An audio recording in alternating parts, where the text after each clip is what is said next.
শীতের সবজি দিয়ে শুটকি মাছের এই রেসিপিটা কিন্তু দারুণ হয়। আসসালামু আলাইকুম। শুটকি মাছ দিয়ে সবজি রান্না করে দেখাবো।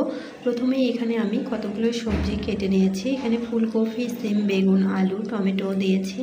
তারপর একটা প্যানে আমি এখানে শুটকি মাছ দিয়ে দিচ্ছি। এগুলো কাচকি শুটকি, যে কোনো শুটকি দিয়ে রান্না করা যাবে।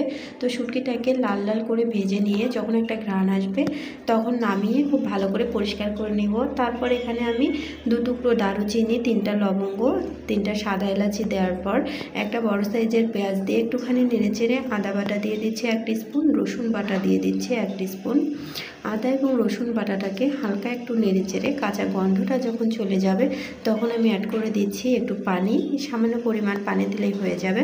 তারপর আমি দিয়ে দিচ্ছি হলুদ গুঁড়ো 1 টিস্পুন, মরিচের গুঁড়ো 1 টিস্পুন, লবণ দিয়ে দিচ্ছি 1 টিস্পুন, ধনিয়া এবং জিরের গুঁড়ো দিয়ে দিচ্ছি 1 টিস্পুন। খুব ভালো করে নেড়েচেড়ে মশলাটাকে কষিয়ে নিব। তো অর্ধেক কষানো হয়ে গেছে। এ পর্যায়ে আমি শুটকিগুলো অ্যাড করে দিচ্ছি পরিষ্কার করে রাখা। তারপর শুটকির সাথে মশলাটাকে খুব ভালো করে কষিয়ে নিচ্ছি। রেসিপিটা যদি আপনাদের ভালো লাগে তাহলে অবশ্যই আমার চ্যানেলটিকে সাবস্ক্রাইব করে নোটিফিকেশন অন করবেন। আর প্লিজ ভিডিওতে লাইক কমেন্ট করবেন, পারলে ভিডিওটা শেয়ার করে দিবেন। তারপর আমি খুব ভালো করে শুটকি মাছটাকে কষিয়ে নেওয়ার পর এখানে সবজিগুলো অ্যাড করে দিচ্ছি। এখন সবজির সাথে মশলা এবং শুটকি মাছটাকে খুব ভালো করে নেড়েচেড়ে মিশিয়ে নিতে হবে। রান্নাটা কিন্তু একদম সহজ। অনেকেই শুটকি খান না, আর যারা শুটকি মাছটা খেতে পছন্দ করেন তারা অবশ্যই এভাবে একদিন ট্রাই করে দেখতে পারেন। তো কিছুক্ষণ পর ঢাকনা দিয়ে ঢেকে দিচ্ছি।